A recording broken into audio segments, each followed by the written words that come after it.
จำวันของเราก็ต้องรู้ทุกอย่าง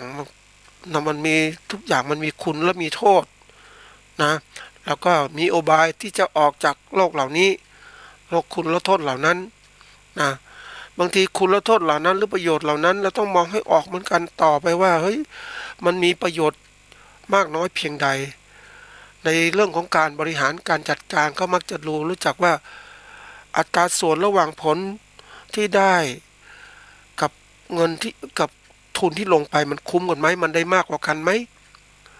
สมมุติเรามีเงิน1,000 บาทเราไปลงทุนอะไรให้มีประโยชน์สูงสุดคุ้มกับเงินลงทุนไหมเนี่ยแล้วผลนั้นมันเกิดขึ้นได้ผลได้ปัจจุบันผลลัพธ์ที่ตามมาหรือผลกระทบที่เกิดขึ้นในอนาคตเป็นอย่างไรเหมือนเราเนี่ยถ้าลงทุน1,000 บาทไปซื้อสุรามากินอย่างเงี้ยมันมันให้ประโยชน์คือเรื่องของความสบายใจชุดหนึ่งแก้ปัญหาทุกข์ในใจของเราชั่วคราวเท่านั้นแหละแต่ว่าความจริงแล้วมันไม่แก้มันสร้างผลประโยชน์ให้เกิดขึ้นผลลัพธ์ตามมาสุขภาพเราก็จะแย่ลงอนาคตเราก็ดับวูบลงหมายความว่าการงานต่างๆไม่เป็นไปได้ที่ควรแล้วก็ทบต่างๆแล้วกลายเป็นคนที่เขาเรียกว่าสุขภาพกายสุขภาพใจก็หมดไปอันนี้คือผลกระทบเวลาเราทำอะไรต่างๆต้องนึกถึงอย่างนี้บางคนเอามองผลประโยชน์เฉพาะหน้านั้นนะอันนั้นไม่ได้ต้องมองถึงผลประโยชน์ระยะที่ตามมาด้วยมันมีผลลัพธ์อะไรเกิดขึ้นตามมาผลกระทบตามมาไหมต้องคิดให้รอบคอบเนี่ยนี่คือการมองเห็นคุณที่แท้จริงหรือโทษที่แท้จริงต้องลึกอย่างนี้การที่เราจะรู้เหล่านี้ได้ต้องมีสติความลึกได้ปัญญากับความรอบรู้ระดับไหนรู้ระดับความจริงของโลกระดับของการเรียนรู้ของโลกรู้จำรู้จริงรู้แจ้ง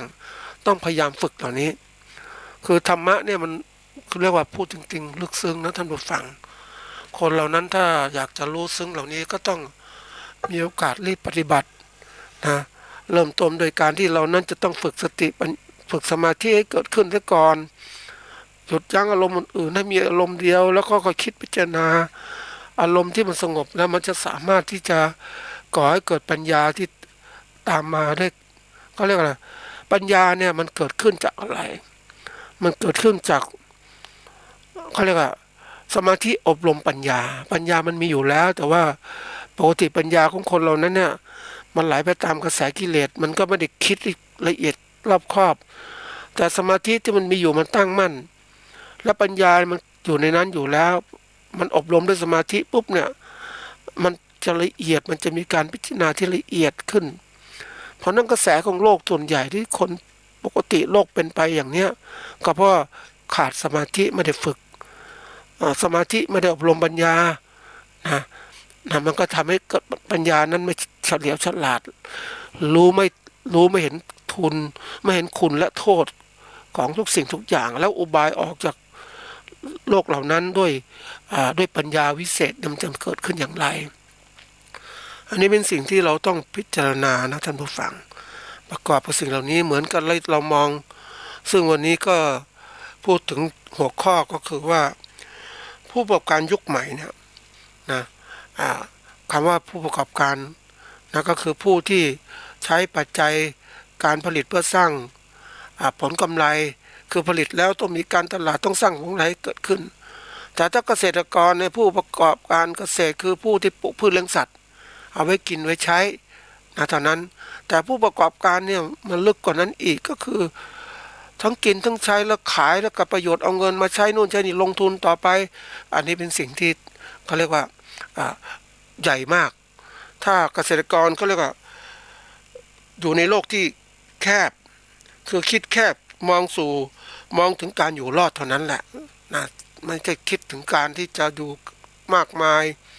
ถ้าทำไปก็ขายกับคนอื่นไปก็แค่นั้นไม่ได้คิดถึงกว้างขวาง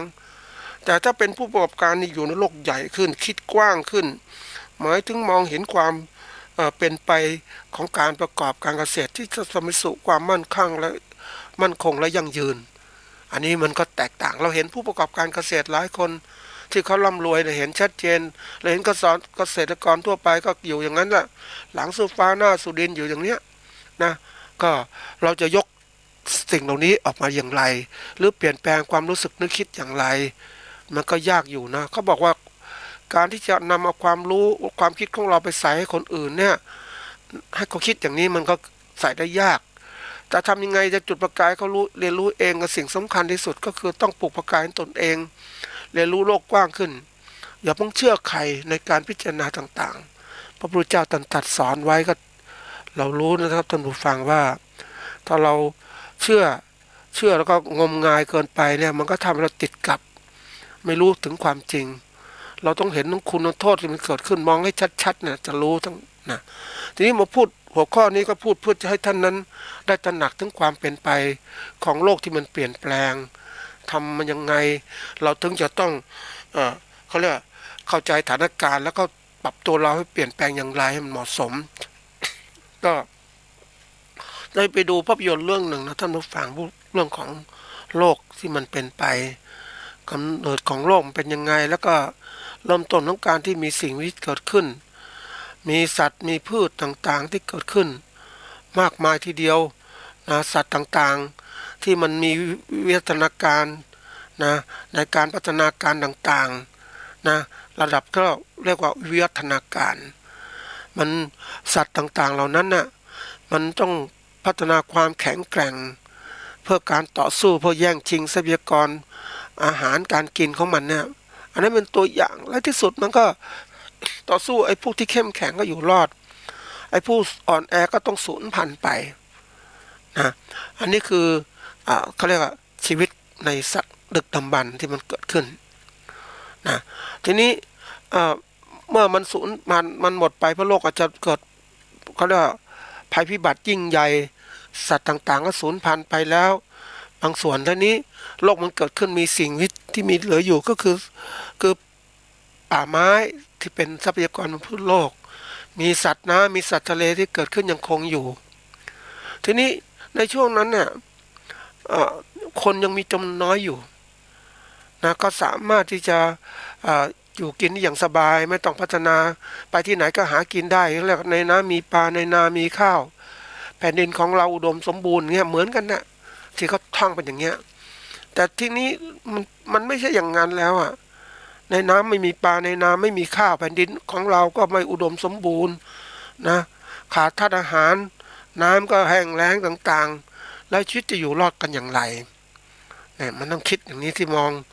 ทีนี้มันเกิดขึ้นอย่างไรทำไมถึงเกิดปัญหานี้ก็เพราะว่าอะไรอย่างที่บอกโลกที่มัน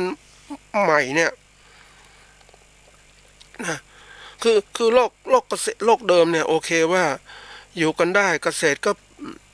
อยู่กันชนิดที่เรียกว่าเกษตรแบบเคลื่อนย้ายไปไหนมาไหนก็อย่าที่ไหนมีอาหารกันมีสภาพแวดล้อมดีๆในการปลูกพืชหรือล่าสัตว์ก็จะย้ายไปตามอย่างนั้นนะไปตามที่ต่างๆแต่ทีนี้มันอย่างที่บอกว่ามนุษย์มากขึ้นการจะย้ายไปที่ต่างๆก็ยากขึ้นเพราะนั้นจำเป็นอย่างยิ่งที่ต้องอยู่กับที่นะอยู่กับที่เนี่ยก็เรียกว่าจะต้องมีการพัฒนาการเกษตรจะต้องทำยังไงให้เพิ่มผลิตมากขึ้นนี่ก็ต้องมีการขยายพื้นที่เพิ่มขึ้นจากแปลงเล็กๆก็เป็นแปลงใหญ่นะอันนี้ขยายพื้นที่อันถัดมาไม่มีโอกาสขยายพื้นที่ก็ต้องเพิ่มอะไรเพิ่มคุณภาพของการใช้พื้นดินนี้มากขึ้นด้วยการใช้เขาเรียกเกษตรแบบพิถีพิถันนะปลูกให้ดีๆไม่ใช่ปลูกแบบเรียกว่าสมัยก่อนปลูกห่างๆก็พืชก็แตกกอได้อย่างข้าวอย่างเงี้ยมันแตกกอได้นะดำห่างๆได้เลยนะทีนี้ดินมันไม่อุดมสมบูรณ์นะท่านผู้ฟังนะแต่ก่อนเราดำนาเนี่ยก็ระยะช่องประมาณเรารับเหมาเนี่ยท่านผู้ฟังเหมาดำนาเนี่ยด้วยความคิดเอารัดเปรียบเจ้าของเหมือนกันก็ดำนาที่มันห่างหน่อยต้นละห่างจะวางแถวกับระหว่างต้นเนี่ย30 เซนนะอันเนี้ยแล้วพืชมันก็แตกกอไอ้ข้าวก็แตกกอได้ก็เจริญเติบโตดินอุดมสมบูรณ์ก็แตกกอได้ก็ใหญ่มากขึ้นแต่ทีนี้มันทำอย่างนั้นไม่ได้ดินไม่อุดมสมบูรณ์เพราะนั้นจะแตกกอเหมือนเดิมก็ไม่ได้การเกษตรยุคใหม่ๆก็เรื่องดำให้มันถี่ลงเหมือนประเทศญี่ปุ่นนะเวียดนามก็เหมือนกันเวียดนามจาก30เป็น25แล้วเป็น20ดำถี่มากเลย ญี่ปุ่นก็ทำเหมือนกันยี่ถี่มากก็คือให้มันมีจำนวนต้นในพื้นที่มากขึ้นและทีนี้อุดมสมบูรณ์ให้มันกับพืชอย่างไรก็ให้ปุ๋ยให้ต่างๆที่เกิดขึ้นมาพืชเจริญเติบโตนี่คือระบบแล้วก็มีคัดสายพันธุ์ต่างๆที่เกิดขึ้นอันนี้มันเกี่ยวข้องกับเกษตรยุคใหม่ๆทั้งนั้นเพื่ออะไรเพื่อจะใช้พื้นที่ให้เกิดประโยชน์สูงสุดจากการทำนาปีละครั้งกับเป็นปีละ2 ครั้งและปีละ3 ครั้งด้วยการหาพันธุ์ข้าวใหม่ๆมาปลูกเพื่อให้มันเป็นคือพันธุ์ข้าวกับดั้งเดิมพันธุ์ข้าวต้องใช้อายุมากอาจจะ120 วันนะหรือ150 วันก็แล้วแต่มาเป็นตอนเนี้ยสัก90 วันอย่างเงี้ยลดลงมาเรื่อยๆต้นไม่สูงใหญ่ก็สามารถทำการผลิตได้อันนี้คือการเกษตรแบบพิถีพิถันที่ใช้วิทยาศาสตร์เทคโนโลยีมาช่วยในการที่จะประกอบการเกษตรให้มันได้ดีขึ้นนะแล้วก็ทีนี้ก็มีการใช้พวกปลาปลูกแล้วก็ต้องมีการใช้เรียกว่าสารเคมีต่างๆเข้ามาในวงการเกษตรอันนี้มันเกิดขึ้นจริงเพราะว่าคนเรานั้นต้องเขาเรียกว่าการเปลี่ยนแปลงต่างๆก็จะเริ่มมากขึ้นเพื่อที่เราจะได้ผลไปจากพื้นที่มากขึ้นเพราะว่าเราไม่ใช่ปลูกไว้กินอย่างเดียวตอนนี้ปลูกไว้ขายแล้วเพื่อจะแลกทรัพยากรต่างๆมามากขึ้นนะอันนี้คือเขาเรียกว่าโลกของการเกษตรที่มันเกิดขึ้นมามันเป็นอย่างนี้ทีนี้เราขยายพื้นที่ไม่ได้มากแล้วนะก็เกิดการเรียกว่าเพราะว่าประชากรโลกเพิ่มขึ้นอย่างคนจะหาสัตว์น้ำอย่างเงี้ยแต่ก่อนเขาเรียกว่ามีคนที่ประกอบอาชีพประมงคอยจะเลี้ยงไม่ต้องเลี้ยงปลาคอยไปล่าสัตว์ไม่ว่าในประมงทะเลหรือในน้ำจืดก็ตามเนี่ยก็มีหน้าที่ไปล่าเอาแหเอาอวนไปลากมันจับปลาได้กินตลอดนี่ปลามันไม่มีก็ต้องเกิดอะไรเกิดขึ้นการเลี้ยงปลาขึ้นมาเพื่อที่จะให้ประโยชน์มากขึ้นคือไปล่าไม่ได้ในธรรมชาติมันหมดลงไปแล้วก็ต้องมีการเลี้ยงขึ้นมาการปรับปรุงการเลี้ยงสมัยใหม่ก็แน่นอนก็ใช้วิทยาศาสตร์ต่างๆทีนี้ประเทศที่เขาเก่งเรื่องของการที่ล่าถ้าในทะเลก็จะมีการที่ใช้เครื่องจักรกลในการล่าปลาชนิดใหม่เกิดขึ้นใช้โซน่ายิงไปมีกลุ่มไหนมีปลาก็จะไปล่าที่นั่นใช้เหยื่อล่อใช้อวนขนาดใหญ่ระบบต่างๆเพื่อจะได้ปลามาปลาทีนี้มันก็หลบไปอยู่ในใต้น้ำแข็งก็จะไปล่าอีกในแถวนั้นอีกเพื่อจะได้ปลาที่ว่าเอามาเป็นอาหารมนุษย์นี้ปลาในธรรมชาติมันก็ถูกจำกัดลงนี่แหละก็ต้องหาวิธีการเลี้ยง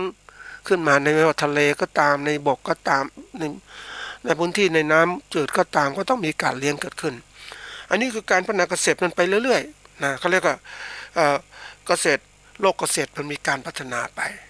ทีนี้มาถึงไอ้ตัวที่สำคัญที่สุดคือมันโลกเดิมมันเปลี่ยนมาสู่โลกใหม่โลกเดิมในพื้นที่มันคือมนุษย์เนี่ยแย่งชิงทรัพยากร คือทรัพยากรธรรมชาติมันมากมันยังมีทรัพยากรเหลือเฟืออยู่การที่อยู่กินกันไม่ต้องแย่งกันไม่ต้องอะไรมากมายแต่ว่าจำกัดเพราะว่ามันจะเกิดขึ้นอย่างที่เรียกว่าคนกับพื้นที่นั่นแหละพื้นที่ดีคนก็ไปอยู่พื้นที่ไม่ดีคนก็ไม่อยู่ตอนหลังๆเมื่อพื้นที่ไม่ดีคนก็ไปอยู่อีกเพราะมันไม่มีพื้นที่จะทำกินนี่มันเข้าสู่โลกใหม่ที่เรียกว่าแต่ก่อนที่บอกว่าโลกของความหลากหลายแห่งชีวิตมันมีมากนะเพราะว่าป่าไม้ต่างๆมันมีมากนะแล้วก็สัตว์น้ำก็มีมากสิ่งมีชีวิตมีมากจุลินทรีย์ในดินมีมากในทุกที่มีมากแต่เมื่อมันเกิดมนุษย์มันเกิดขึ้นเนี่ยมนุษย์มีมากขึ้นก็ต้องอะไรก็ต้องเขาเรียกว่าแย่งคือใช้ทรัพยากรธรรมชาติให้มากที่สุดนะโดยการกอบโกยหรืออะไรแล้วแต่การแย่งชิงนะไม่ว่าป่าไม้ก็ถูกทำลายจนกระทั่งหมดไปแล้วมากมายทีเดียวแล้วก็สัตว์น้ำก็ถูกล่าจนเกือบหมดนะบางชีวิตสัตว์ป่าบางที่ก็สูญพันธุ์ปลาสัตว์บกก็บางที่ก็สูญพันธุ์เพราะการที่ล่าของมนุษย์นี่แหละมนุษย์นี่มันอย่างที่บอกมันมีความรู้ความสามารถในการเรียนรู้โลกเกษตรโลกของการวิทยาศาสตร์เทคโนโลยีสมัยใหม่มันฉลาดในการเรียนรู้แต่ความฉลาดในการเรียนรู้นั้นแน่นอนว่าเรียนรู้เพื่อที่จะ เอาความรู้เหล่านั้นมาแย่งชิงทรัพยากรและการครอบครองทรัพยากรต่างๆให้เป็นประโยชน์ต่อตนมากที่สุด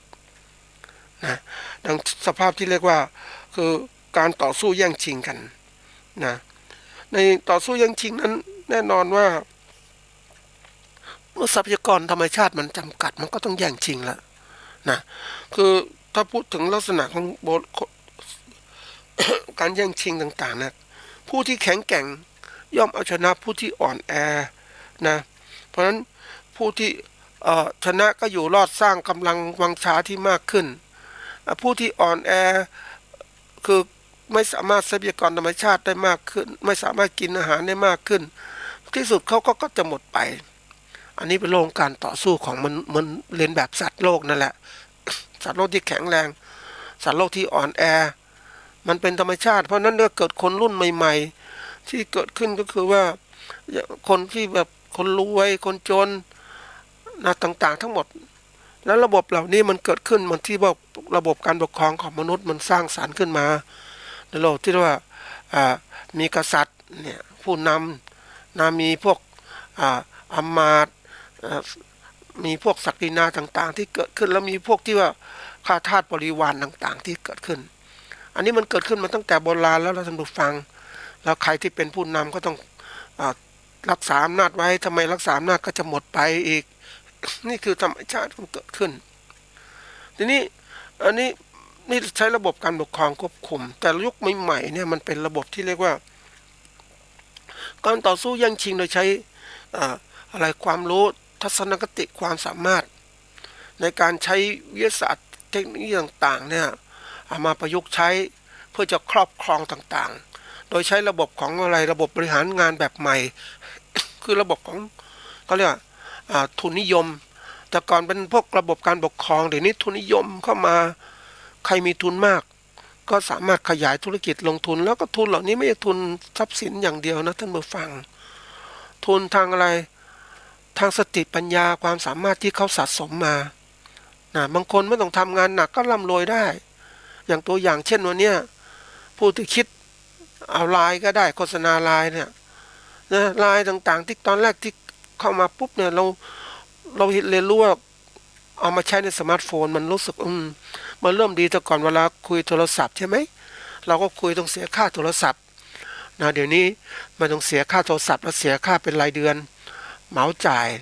แล้วเราก็ใช้ไลน์ในการติดต่อสื่อสารมันไลน์พัฒนามาเรื่อยๆนะไลน์พัฒนามามันแค่คิดแค่แบบโปรแกรมเท่านั้นเองมันก็สามารถที่จะมีการให้คนใช้บริการโทรฟรีมองดูภาพต่างๆได้สนทนาด้วยเห็นภาพเป็นตัวได้แล้วก็พิมพ์ข้อความแต่ก่อนต้องพิมพ์ข้อความเดี๋ยวนี้พูดออกก็เปลี่ยนจากสัญญาณเสียงเป็นสัญญาณตัวอักษรคุยกันได้เพราะนั้นไอ้พวกนี้เข้ามาปุ๊บเนี่ยระบบต่างๆโทรศัพท์ก็หมดไปละไม่มีใครใช้โทรศัพท์สาธารณะแล้วนะในการพูดคุยต่างๆมันทำให้คนติดต่อที่ทันสมัยเกิดขึ้นอันนี้คือการพัฒนาด้วยความรู้ของคนกลุ่มของพวกนี้เขาครอบครองอะไรต่างๆพวกทุนนิยมใหญ่ๆเนี่ยผู้ประกอบการใหญ่ๆเนี่ยเขาครอบครองอะไรความรู้นะความรู้ที่เขามีทางวิทยาศาสตร์ต่างๆเขาสร้างสรรค์ความรู้มาขึ้นมาใหม่ในการคิดโปรแกรมในการที่จะออกแบบระบบการค้าการขายมันทันสมัยนะแล้วก็มีทักษะติความรู้สึกนึกคิดของโลกต้องทำไงมันแข่งขันให้ชนะผู้อื่นให้ได้ระบบการผูกขาดก็เกิดขึ้นเนี่ยชนะด้วยการผูกขาดเกิดการที่เรียกว่าสร้างสรรค์ตัวเองให้อยู่แนวหน้าแล้วก็ทำไงมีเพิ่มความสามารถให้สูงขึ้นโดยการใช้วิทยาศาสตร์ที่ใช้ระบบการบริหารงานจัดการยุคใหม่ๆก็บริหารคนไม่พอบริหารเครื่องจักรบริหาร AI คือปัญญาประดิษฐ์ต่างๆสร้างหุ่นยนต์ต่างๆมาใช้ในการประกอบการอันนี้มันทันสมัยจริงๆนะท่านผู้ฟังแล้วยุคใหม่ๆเนี่ย เราเห็นได้ว่าอย่างการเกษตรยุคใหม่เนี่ยเขาใช้เครื่องจักรเข้ามาช่วยหมดแล้วเพราะนั้นเลขที่บอกตัวนี้ปุ๊บเนี่ยเขาก็ต้องแน่นอนว่าเขาก็ต้องชนะผู้ที่อ่อนแอผู้ที่มีความรู้น้อยๆความสามารถน้อยๆนะแต่ทีนี้ชนะแล้วเขาก็อยู่ได้สบายละแต่ยังไงก็ตามเขาก็ ครอบคลุมไม่ได้ทั้งหมดเขาก็สามารถที่จะให้เกษตรกรไปส่วนหุ้นส่วนเป็นเครือข่ายเป็นผู้ประกอบการนะในการที่เขาจะใช้ธุรกิจเหล่านี้ในการที่จะทำให้เขาเรียกว่าก็กูลทำให้เขาใหญ่โตเกิดขึ้นนะมันเป็นสิ่งที่เขาเรียกว่าตอนแรกๆทุกคนคือเขาไม่สามารถที่ทำให้ใหญ่โตเพราะว่าเขายังขาดแรงงานยังขาดผู้ช่วยเราก็ดึงเอาเกษตรกรเป็นผู้ผลิตในเครือข่ายไว้นี้เขาก็ต้องเตรียมการว่าถ้าเกษตรกรผลิตในเครือข่ายปุ๊บเขาก็ถ้าต่อไปไม่ผลิตในตามนี้เขาก็ต้องลำบากเพราะนั้นเขาต้องสร้างสินค้าหรือมีฝ่ายผลิตด้วยตัวเขาเองเพื่อประกันความปลอดภัยของเขาเพราะนั้นแรกๆก็เอาเกษตรกรเป็นผู้ผลิตสินค้าให้เขาต่อไปเขาก็ผลิตเองเนี่ยเขามีวิทยาศาสตร์ที่ถ้าเขาครอบคลุมได้หมดนี่มันเป็นสิ่งที่เป็นความจริงของธรรมชาติคนทุกคนก็อยากยิ่งใหญ่ทุกคนก็อยากมีเงินมากๆมีอำนาจมากๆนะไม่ต้องทำมาหากินก็สามารถใช้พวกนี้ใช้กลไกในความรู้ความคิดของเขาทุนของเขาบริหารจัดการเขาก็ร่ำรวยต่อยอดโดยสบายนี่คือผู้ที่เขาคิดอย่างชาญฉลาดเนี่ยด้วยความรู้ทันสมัยเหล่านี้ทีนี้เราเกษตรกรจะทำอย่างไรเนี่ยอันนี้เป็นสิ่งที่ยกมาเป็นตัวอย่างเพราะเห็นจากที่ว่าเราทุกคนนั่นแหละท่านผู้ฟังเราทำเกษตรก็เพื่อเรานั้นมีชีวิตอยู่รอดในสมัยก่อนเพื่อการอยู่รอดนะอยู่รอดอยู่ดีถ้าเราไม่มีใครขยะไม่มีใครมาขวางเขาทำให้มันคงและยั่งยืนแต่ยั่งยืนระดับอะไรระดับโลกเล็กๆของเราในพื้นที่ของเราในชนบทของเราอยู่รอดได้สบายตอนนั้นไม่คิดอะไรเพราะว่าชนบทนี่เราก็ถือว่านึ่งยิ่งใหญ่ที่สุดในชนบทเราร่ำรวยแต่เดี๋ยวนี้ไม่ใช่นะท่านผู้ฟังมันเป็นระดับทุนข้ามชาติเข้ามาลงทุนที่ไหนดีเขาก็หยับมาลงทุนขยายทั่วโลกอย่างนี้เขาเรียกทุนนิยมที่มันขยับขยายประกอบกับโลกาภิวัตน์ที่มันเกิดขึ้นมันเกิดขึ้นในการที่ทำให้โลกมันเจริญก้าวหน้าแล้วใครที่ครอบครองทรัพยากรคือครอบครองสื่อครอบครองในสิ่งที่คนอื่นต้องใช้เนี่ยเขาจะมีอำนาจสูงสุดนั่นเองบางทีเราเองเราก็บอกว่าถ้าเราไม่เรียนรู้ในสิ่งต่างๆที่เป็นไปเนี่ยเราจะจำกัดเราจะถูกเขาคือไม่ทันเขาว่าคือการจำกัดมันมีสองอย่างนะท่านผู้ฟังจำกัดโดยคนอื่นเข้ามาจำกัดอันนี้แน่นอนว่าเขาจำกัดแน่นอนคนอื่นที่มีอำนาจมากกว่าเขาจำกัดเรานะจำกัดเราให้เราคิดคันนี้เป็นอย่างนี้เขาครอบคุมเราหมดแต่จำกัดตัวที่สองคือจำกัดที่ตัวเราเองเรานั้นมีความสามารถแต่เราจำกัดเราคิดว่าพอแล้วต้องทำแค่นี้ก็ได้แล้วไม่ต้องคิดอะไรมากมายโลกก็เป็นเท่านี้แหละเหมือนกับคนในชนบทนี่คิดว่าเราอยู่ชนบทนี่มันสบายแล้วป่าไม้ก็ดีอะไรก็ดีเราอยู่จะมีความสุขน้ำในน้ำมีปลาในนามีข้าวก็คิดอย่างเนี้ยไอ้ความคิดตรงนี้มันก็คิดมันก็แน่นอนว่าจำกัดความคิดตัวเองด้วยความสุขที่เกิดขึ้นในชนบทที่มันสร้างสรรค์ทำให้คนที่มันมีความคิดเหมือนกันทุกคนนะท่านผู้ฟังเมื่อใดก็ตามถ้าเรามีสุขเราก็ไม่อยากคิดอะไรกว้างขวางคิดแค่นี้พอแต่เมื่อไรถ้าเรามีทุกข์เราคิดอะไรที่มันกว้างขวางมากขึ้นนะแต่ที่นี่ว่ามันไม่ทันนะท่านผู้ฟังเพราะเรามาตะเพลินกับความสุขเราเลยลืมว่าทุกข์ข้างหน้ามันเป็นยังไงเพราะเราไม่ได้มองไปที่โลกที่มันกว้างขวางโลกทุนนิยมหรือผู้ประกอบการยุคใหม่มันเข้ามาถึงชนบทอย่างไรมันครอบครองอย่างไรเราเห็นได้ชัดนะท่านผู้ฟังว่าระบบของการเนี่ยมันก่อนไปดูห้างสรรพสินค้านะครับท่านผู้ฟังขายส่งขนาดใหญ่อย่างเนี้ยมีพืชผักต่างๆโอ้เต็มไปหมดเลยนะราคาสูงทีเดียวนะแล้วพืชผักเหล่านี้มายังไงมาจากเขาผลิตเองด้วยเขาเกษตรกรส่งไปด้วยในเครือข่ายส่งไปขายแล้วถามว่าพืชผักที่คนทั่วไปเล็กๆจะขายที่ไหนก็ขายในตลาดธรรมดาในชนบทเหล่านี้แล้วกำไรจะได้มากไหมไม่ได้มากแต่ถ้าขายในห้างใหญ่สูงมากเลยราคาเพิ่มเป็น2-3 เท่าอย่างเนี้ยทีนี้นี่เรามาคิดถึงว่าต่อไปเนี่ยมันจะเป็นยังไงเกิดขึ้นถ้าคนเราไม่อาจจะมองไม่เห็นก็ได้เพราะถ้าเรามีความเขาเรียก ไม่ได้ศึกษาไม่ได้มองถึงการเปลี่ยนแปลงคือแนวโน้มของความเป็นไปของโลกนะท่านผู้ฟัง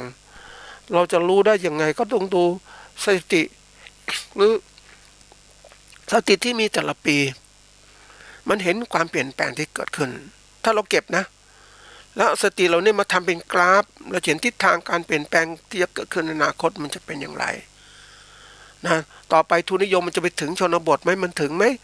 แต่ก่อนคนไม่คิดนะท่านผู้ฟังคิดว่าร้านค้าในชนบทมีเท่านี้ขายพืชผักอย่างนี้ก็มีแล้วนะคิดแค่นี้แหละก็อยู่ยังมีความสุขอยากกินก็ไปตลาดสดในหมู่บ้านซื้อขายตอนเช้าเย็นก็ซื้อขายกันก็คิดอยู่ทางนั้นแหละแต่นี่คือจำกัดความคิดที่ด้วยตัวเองคิดแค่นั้นแต่ถ้าเรามองไปโลกของความเปลี่ยนแปลงที่มันเกิดขึ้น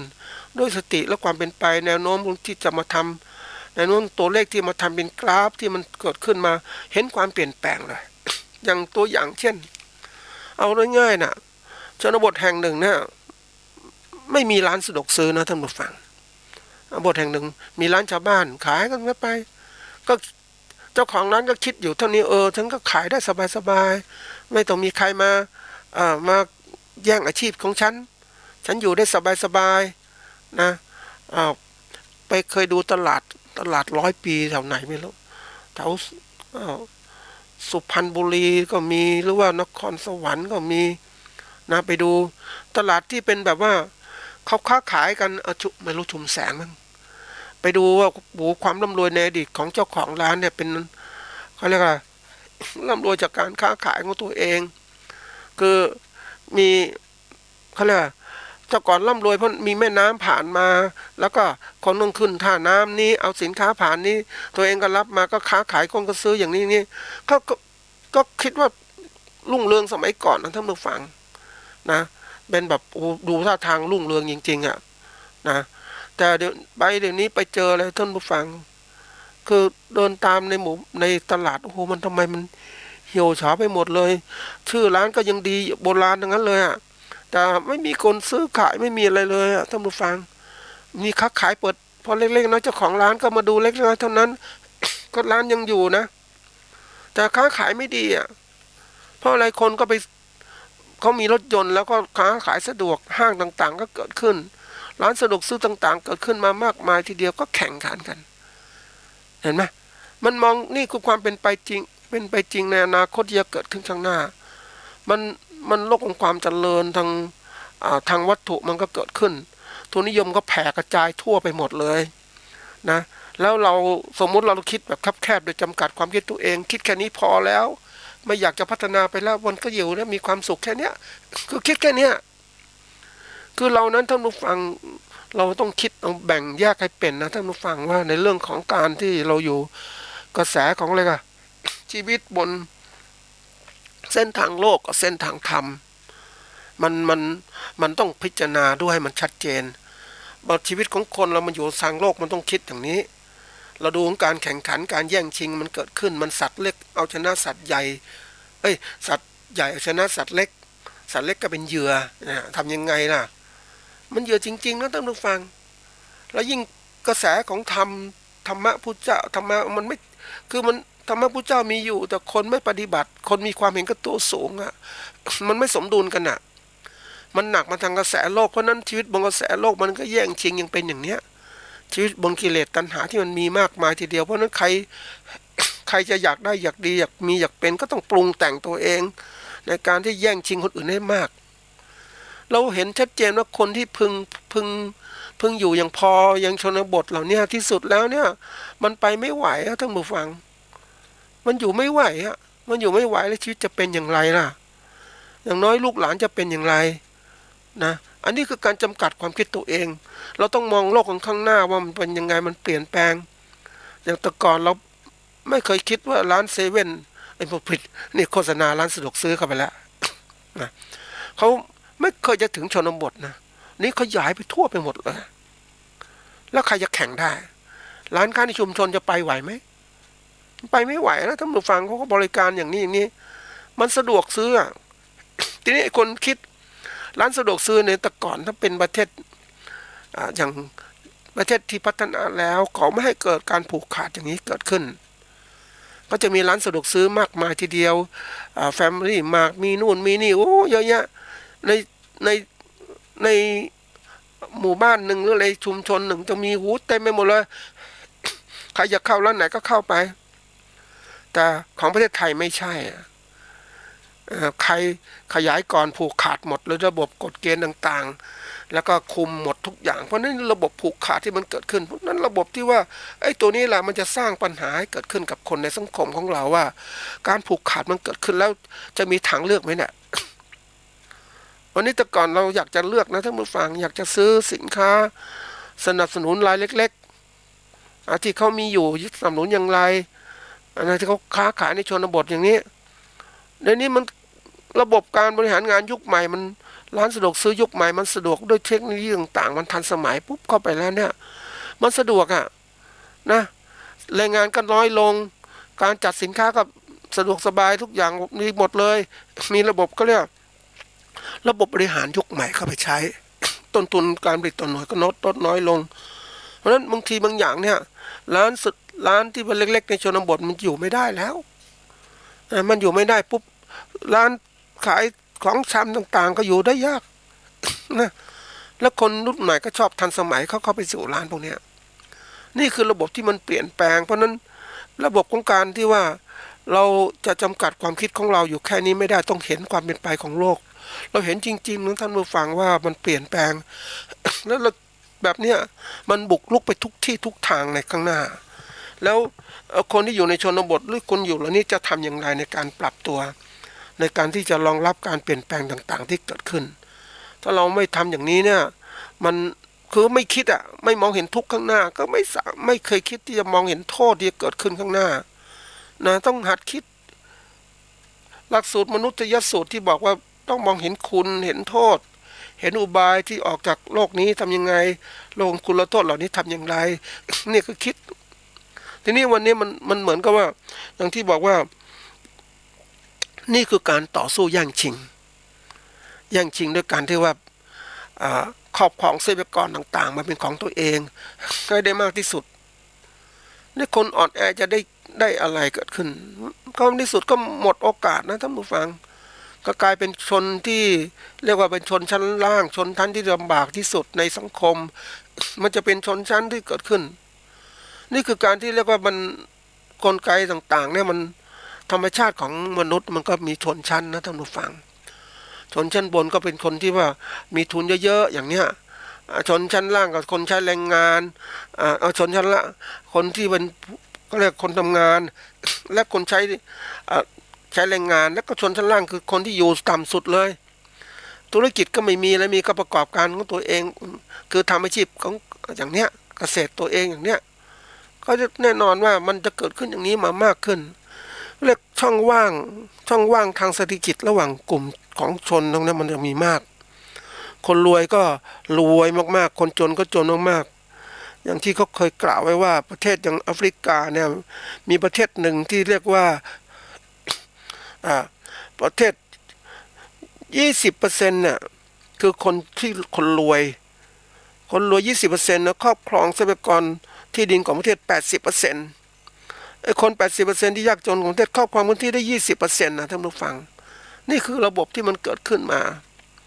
นี่เราต้องดูความเป็นไปอย่างนี้นี่คือปล่อยให้มันเกิดอย่างนี้ได้ยังไงก็แน่นอนเพราะเรานั้นอย่างที่บอกว่าเราระบบเขาเรียกว่าเศรษฐกิจสังคมการปกครองการเมืองต่างๆเนี่ยแล้วก็มันเป็นผลที่มันเกิดขึ้นใครก็ตามที่เข้าไปคุมระบบมันนี่มันระบบพุ่งผูกขาดก็เกิดขึ้นผู้ประกอบการที่เขาฉลาดนะท่านผู้ฟังเขาก็ไปเล่นการเมืองด้วยคุมทุกอย่างจะคำแย่งชิงต่างๆเอาแน่นอนนะท่านผู้ฟังสมัยก่อนเนี่ยเราก็รู้อยู่ว่าไอ้ต่างประเทศจะมาลงทุนทำการเอาง่ายๆผลิตซีเมนต์อย่างเนี้ยหรือผลิตเหมืองแร่อย่างเนี้ยจะมาลงทุนปุ๊บไอ้คนที่เข้ามาก่อนเขาก็หากฎเกณฑ์ในการกีดกันไม่ให้เกิดขึ้นมีความยากลำบากเกิดขึ้นในการจดทะเบียนต่างๆยุ่งยากมากขึ้นทำให้เขาเข้ามาได้ยากนี่คือระบบการที่ว่าใช้กฎระเบียบของที่มันมีอยู่สร้างความยุ่งยากในการที่เขาจะมาเข้ามาสู่การประกอบการอุตสาหกรรมในประเทศอย่างเนี้ยเหมือนกันเพราะนั้นวันนี้ที่บอกว่าในความคิดของคนรุ่นใหม่ๆเนี่ยในความคิดของ เขาเรียกว่าโลกโลกโลกใหม่เนี่ยเป็นโลกของการที่ว่าความคิดที่อย่างโลกเกษตรที่เรียกว่าผู้ประกอบการเกษตรจะต้องเกษตรอุตสาหกรรมรุ่นใหม่ที่จะต้องครอบคลุมทั้งระบบที่เรียกว่าการผลิตการค้าการบริการจนถึงผู้บริโภคได้เลยอันนี้มันต้องเกิดขึ้นแต่การแย่งชิงเหล่านี้มันอย่างที่บอกว่าใครแย่งชิงไว้ก่อนเนี่ยมันสำเร็จก่อนแต่งั้นก็ตามโลกมันแข่งขันด้วยเสรีนิยมเนี่ยมันจะเกิดขึ้นทุนต่างประเทศก็เข้ามาการเปิดระบบนี้เข้ามาอีกนะทีนี้นี่คือสิ่งที่เกิดขึ้นแต่จะเกิดขึ้นอย่างนี้ได้ก็ต้องต่อสู้นานทีเดียวไม่เหมือนประเทศที่เขาเปิดไว้ตั้งแต่เริ่มต้นว่าแข่งขันด้วยเสรีแต่ประเทศไทยมันไม่ใช่แข่งขันด้วยเสรีมันแข่งขันแบบผูกขาดชนิดนึงแล้วก็มีระบบที่ว่าการเมืองก็ไปเกี่ยวข้องนะนั่นเป็นเรื่องที่ว่าเราต้องคิดเหล่านี้เพราะนั้นบางทีอยู่ระบบแบบนี้ต้องหาทางที่จะป้องกันอันตรายที่เกิดขึ้นกับเราก็คือว่าการขาดทุนในการประกอบกิจการเกษตรของเราต้องคิดนะนี่ไม่ใช่เรื่องเล็กนะท่านผู้ฟังเรื่องใหญ่ทีเดียวนะกลไกของรัฐก็ปกป้องได้ระดับเท่านั้นแหละแต่ใครก็ตามที่มีทุนมากผู้ประกอบการยิ่งใหญ่ก็คุมได้หมดเลยอย่างเงี้ยเราจะทำอย่างไรการกำหนดราคาสินค้าเกษตรก็อยู่กับเขาหมดเลยอย่างเงี้ยเราไม่มีทางออกเราหวังไปขายให้กับรายเล็กๆแล้วไม่มีร้านอ่ะให้ผู้บริโภคที่อยู่เล็กๆก็ต้องไปซื้อนี่คือระบบที่เรียกว่าผูกขาดทั้งระบบที่มันเกิดขึ้นเขาเรียกว่ามันอย่างที่บอกโลกของประเทศต่างๆเนี่ยมันเชื่อมต่อต้องคิดนะท่านผู้ฟังโลกสมัยก่อนก็ระบบการปกครองแบบธรรมดาเนาะโลกที่นี้มันระบบการผูกขาดแบบอีกกลุ่มหนึ่งก็มาเป็นผู้มีอำนาจนะหลังจากนั้นผู้มีอำนาจก็ผูกขาดหลายอย่างเกิดขึ้นแล้วจะต้องถูกกดดันจากต่างประเทศให้เปิดเสรีอีกอันนี้จะสิ่งสำคัญแล้วถ้าเสรีพร้อมๆกันโอเคเลยมันจะสงบมันจะดีนะแต่นี่มันไม่ใช่มันเกิดผูกขาดมันแข่งขันไม่เสรีนะแข่งขันโดยระบบผูกขาดรายใหญ่กับการรายเล็กไม่เข้ามามันก็เลยไม่มีผู้ที่จะมาซื้อสินค้าเกษตรในราคาที่สูงขึ้นอันนี้เรื่องจริงนะท่านผู้ฟังยิ่งไปฟังผู้ประกอบการสินค้าเกษตรพ่อค้าซื้อสินค้าเกษตรนะเขาตกอยู่ภายใต้อิทธิพลเขาเรียกว่ารายใหญ่ของประเทศในการกำหนดราคารับซื้อสินค้าเกษตรโดยเฉพาะอย่างยิ่งข้าวโพดอย่างเนี้ยนะมันไม่มีอ่ะก็รายใหญ่ในสมมติว่าจากส่วนกลางก็มาส่วนภูมิภาคส่วนพ่อค้าภูมิภาคก็ต้องซื้ออย่างนี้คุมไม่กี่จังหวัดภาคเหนือคุมไม่ได้หมดเลยห้ามมีคู่แข่งอย่างเนี้ยเขาทำลายได้หมดอย่างไรก็คือกลไกของทุนท่านผู้ฟังก็คงรู้ว่ายอมขาดทุนสักปี2 ปีเนี่ยนะการที่จะซื้อสินค้าราคาแพงเพื่อทำลายพ่อค้าในชนบทให้หมดไปคือพ่อค้าชนบทเคยซื้อสมมติว่าเอาลำไยซื้อลำไยขนาดนี้โลละ10 บาทสมมตินะก็ซื้อเงี้ยตลอดแต่รายใหญ่มาถึงปุ๊บซื้อ12 บาทแต่ซื้อไป2-3 ปีปุ๊บคือรายที่พ่อค้าชนบทมันอยู่ไม่ได้ก็คือขาดทุนแล้วเนี่ยก็ต้องเลิกกิจการหรืออะไรต่างต่อไปผู้ที่ซื้อ12 บาทเนี่ยก็แน่นอนครอบครองตลาดแล้วก็จะหลายปีผ่านไปก็ลดมาเหลือแค่9 บาทอย่างเงี้ย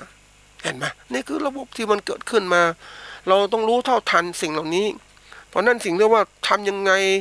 เราถึงจะเปิดโลกทัศน์ได้กว้างขึ้นก็คือทำอย่างนี้แหละท่านผู้ฟังเรียนรู้โลกให้กว้างขึ้นแล้วก็ทำปัจจุบันให้ดีที่สุดที่เราจะทำได้เราเห็นโลกกว้างที่ก่อนแล้วมากำหนดทิศทางตัวเองจะเป็นอย่างไรนี่คือสถานการณ์ที่มันเกิดขึ้นวันนี้ใครจะช่วยเราล่ะสินค้าเกษตรมันตกต่ำอย่างนี้จะช่วยระบบพ่อค้าการผูกขาดมันเกิดขึ้นมาด้วยแล้วไม่พอประเทศเราที่ผ่านเขาเรียกระบบการต่อสู้แย่งชิงทางการค้าต่างประเทศมันก็ไม่ อย่างที่บอกว่า6 ปีที่ปฏิวัติที่ผ่านมามันเสียหายไปขนาดหนักในการซื้อขายสินค้าออกสู่ต่างประเทศเพราะว่าประเทศต่างประเทศก็จะมีกลุ่มของเขากลุ่มของอะไรกลุ่มประเทศเสรีนิยม ประชาธิปไตยของเราเป็นเผด็จการแล้วก็คอมมิวนิสต์อีกส่วนหนึ่งเขาก็ติดต่อเฉพาะพวกแล้วเราขายสินค้าราคาเนี่ยไปขายสินค้าก็เขาไม่รับซื้อทำอย่างไรมันก็เทือนกับผู้ผลิตของเรานะอันนี้เรื่องจริงนะท่านผู้ฟังมันการที่เรียกว่าระบบของการทุ่มตลาดเนี่ยมันสิ่งที่ต้องคิด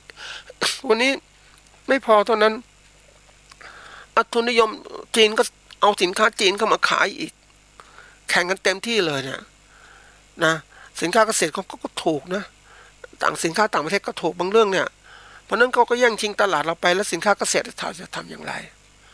นะมันเป็นสิ่งที่ต้องพิจารณาละสถานการณ์มันลุมแล้วนะท่านฟังโลกเขาบอกว่าโลกยุคใหม่เนี่ยมันโลกถึงการที่เรียกว่า เป็นโลกของชีวิตบนเส้นทางกระแสโลกมากกว่าเส้นทางกระแสธรรมธรรมะมันคือคนไม่ได้ใส่ใจคนก็ไม่ได้สนใจ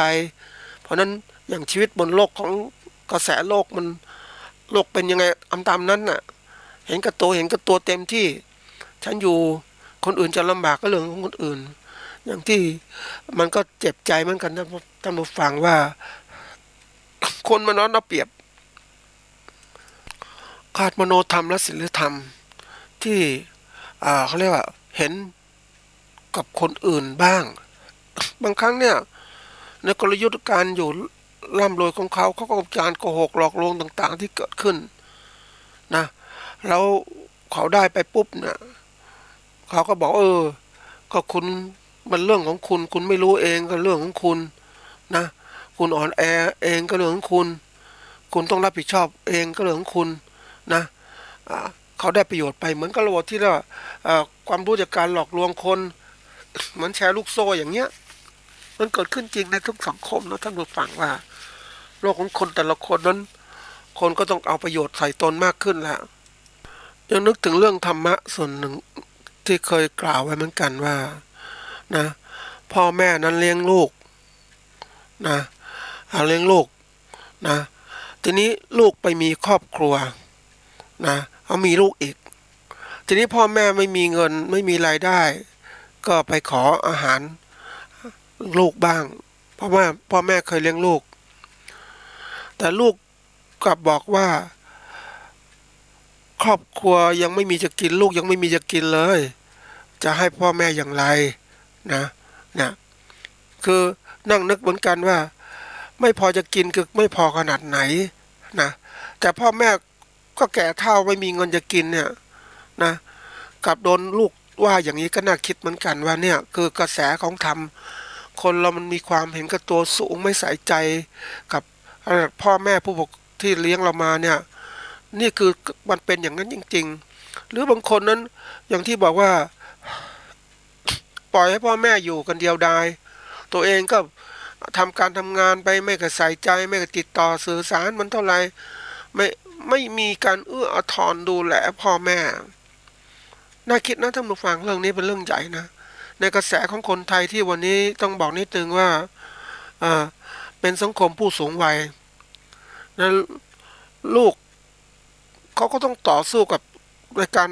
หาเงินหาทองมาเขาจะไม่มีเวลามาใส่ใจกับการดูแลผู้สูงวัยไหมพ่อแม่ผู้สูงวัยก็คงไม่มีก็ปล่อยไปตามเนี่ยก็เลยเกิดคำนะธรรมะข้อหนึ่งที่บอกว่าทุกคนต้องอะไรต้องหัดต้องเรียนรู้การอยู่แต่ผู้เดียวทุกคนต้องทุกคนต้องอยู่แต่ผู้เดียวนั่นแหละนี่เรามีเวลาเรียนอยู่ปุ๊บก็ต้องหัดเรียนรู้ในการศึกษาว่าเราจะอยู่แต่ผู้เดียวอย่างไรอยู่บนโลกความเหงาหงอยรู้อยู่บนโลกของการที่ขาดแคลนต่างๆได้อย่างไรก็ยังอยู่ได้ก็ต้องเตรียมตัวให้ดีในการเขาเรียกว่าพัฒนาตนเองหรือสร้างความพร้อมกับตัวเองในการที่อยู่แต่ผู้เดียวนี่คือกระแสที่ยกตัวอย่างเป็นกระแสของธรรมที่มันขาดหายไปในสังคมของไทยนะมันเป็นเรียกว่าคนไม่เคยเอาธรรมะมาใส่เป็นกระแสที่ว่าน่าคิดนะท่านผู้ฟังว่าจากคนผู้ประกันรายใหญ่ๆเขาคิดกันอย่างนี้เขาวางแผนอย่างนี้รายเล็กๆจะอยู่รอดอย่างไรล่ะเราต้องหัดคิดละจริงกระแสของการที่ว่า มันก็มีตัวเลขของการอ้างอิงนะท่านผู้ฟังว่าเป็นข้ออ้างอิงเอาละสมมุติปีเนี้ยนะอ่าพ่อค้าจะให้ราคาสินค้าเกษตรเราสูงขึ้นไหมทั้งที่ต้นทุนเกษตรในการผลิตสินค้าเกษตรก็คงเดิมหรือมากขึ้นด้วยราคาน้ำมันก็ไม่ลดอะไรก็ไม่ลดค่าแรงงานก็สูงอย่างเนี้ยนะแล้วพ่อค้าจะมาให้ราคาสินค้าเราสูงขึ้นไหมเขาไม่เขามีตัวมีข้อมูลอ้างอิงบอกว่าโอ้ยค้าขายไม่ได้เลยงูนี้ก็ซื้อเท่านี้แหละแล้วทำยังไงอ่ะเราจะค้าขายกับใครได้เพราะนั้นเป็นสิ่งที่เราต้องเตรียมการไว้แบบมองไปข้างหน้าว่านี่คือกระแสของโลกของกระแสชีวิตบนกระแสของโลกที่โลกมันเป็นทุนนิยมโลกที่มันมีความเห็นแก่ตัวสูงเนี่ยเราต้องเตรียมการว่าจัดการสร้างความพร้อมในการต่อสู้เอาชีวิตของการเกษตรของเราอยู่รอดอย่างไร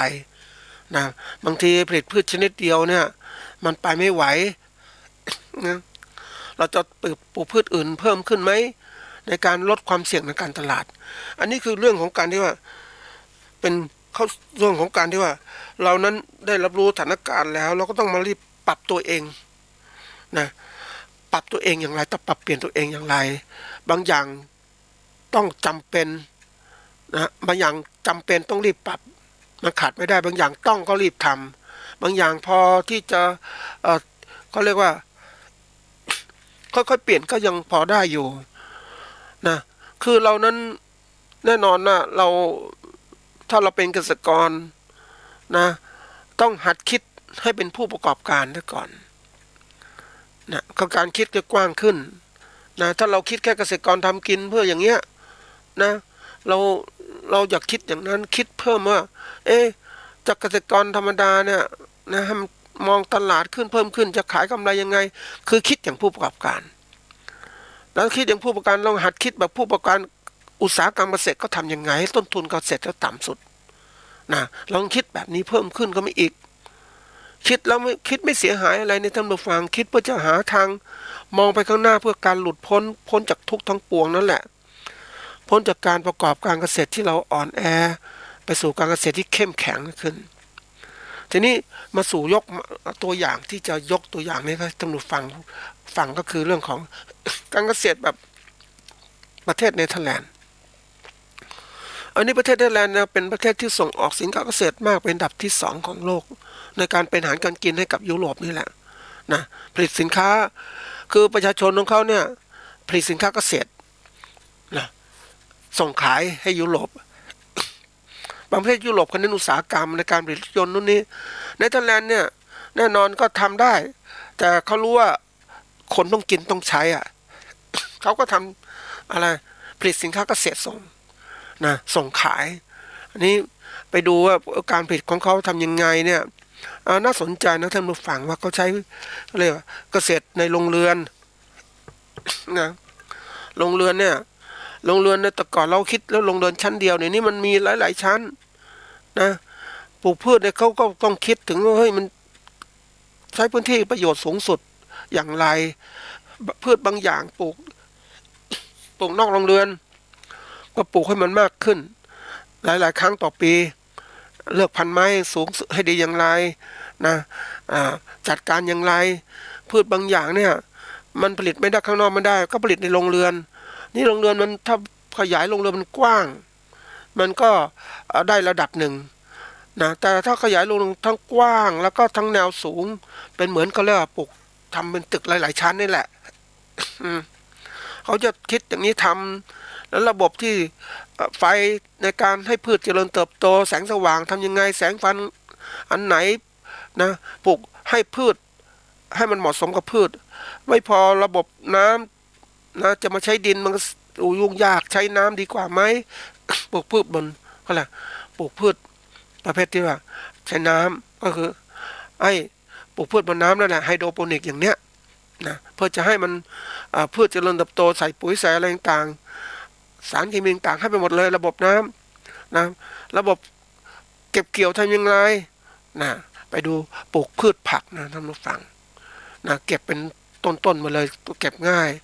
ดูปลูกมะเขือเทศโอ้มะเขือเทศ มีคนนั่งในรถมะเขือเทศนะท่านผู้ฟังแล้วก็ไหลไปตามก็วิ่งไปตามรางที่รอบๆสองข้างก็จะเป็นมะเขือเทศก็เด็ดมะเขือเทศอันไหนแก่ก็เก็บมาอย่างเนี้ยนี่คือระบบที่มันทันสมัยขึ้นเขาใช้วิทยาศาสตร์ที่จะมาทำแล้วถ้าคุมอาหารได้ท่านผู้ฟังเราจะเขาเรียกมีกำไรสูงสุดท่านผู้ฟังว่าคนที่ทำธุรกิจเรื่องกับอาหารการกินนะแน่นอนจะร่ำรวยถ้าทำเป็นนะมองไปข้างหน้าเหมือนบริษัทที่เกษตรอุตสาหกรรมปัจจุบันที่เขาใหญ่โตมโหฬารเนี่ยเขากลุ่มเรื่องการเกษตรเลยเขารู้ว่าคนต้องกินต้องใช้คุมตั้งแต่เมล็ดพืชยำพืชต่างๆขายเมล็ดต่างๆคุมตั้งแต่เรื่องของตรงนี้คุมเรื่องการผลิตไก่หมูพืชผักต่างๆหลายที่มากเลยท่านผู้ฟังพืชไร่ไม่พอเดี๋ยวมาคุมพืชสวนมาคุมปลาอีกรู้เนี่ยมันเป็นอาหารนี่คนต้องกินใช่ไหมเพราะนั้นจากราคาผู้ขายเป็นผู้กำหนดใช่ไหมแรกผู้ซื้อเป็นผู้กำหนดราคาใช่ไหมจะซื้อเท่านี้ผู้ขายมีจำนวนมากก็ไม่สามารถกำหนดราคาเองได้แต่เมื่อผู้ขายมีรายเดียวอย่างเนี้ยหรือไม่กี่รายก็หมดราคาได้หมดเลยผู้ซื้อต้องกินผู้ซื้อต้องจ่ายแพงใช่ไหมกำหนดราคาผู้ซื้อต้องจ่ายไม่จ่ายก็อดเลย นี่คือตัวอย่างของโลกที่เรามันเปลี่ยนแปลงไปอย่างเนี้ยนะในระบบของการที่ประกอบการเกษตรทันสมัยเขาจะคิดอย่างนี้ตลอดเลยเดี๋ยวนี้เริ่มจากที่ว่าปลูกพืชผักไปแล้วปลูกนู่นปลูกนี้ปลูกพยายามคิดหาทางที่ทำยังไงให้ผลผลิตต่อพื้นที่ได้มากที่สุดบางที่เนี่ยสมมติไม่เหมาะสมกับการปลูกพืชเขาก็สร้างสภาพแวดล้อมให้เหมาะสมกับการปลูกพืชของเขาอย่างทะเลทรายอย่างเนี้ยใช่ไหมเขาก็ทำปลูกพืชยังไงยังคิดมองเห็นทะเลทรายบางจุดของโลกเนี่ยมันมีทะเลทรายอยู่ก็ค่อยคลืบมันเกิดทะเลทรายเพราะอะไรคนทำลายสิ่งแวดล้อมต่างๆมาเสียหายเพราะนั้นต้องสร้างสิ่งแวดล้อมขึ้นมาใหม่นั่นคือระบบที่ว่าคิดเพราะนั้นพื้นที่ทะเลทรายบางส่วนก็เริ่มทำเป็นสวนเป็นพวกที่ว่าปลูกพืชผักไม้ผลไม้และพืชไร่ได้หมดนี่คือการคิดที่เราต้องเปลี่ยนแปลงในโลกเขาเรียกว่าโลกใหม่นะ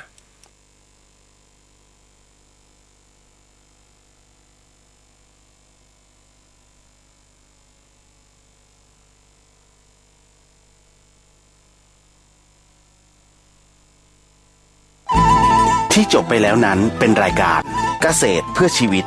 ดำเนินรายการโดยอาจารย์พิชัยคงพิทักษ์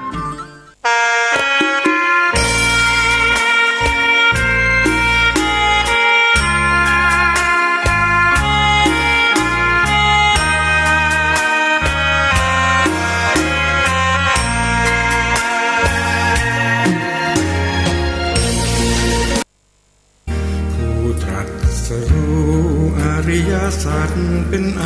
รหันต์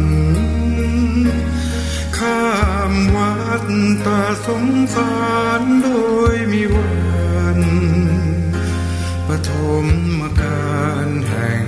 พระพุทธองค์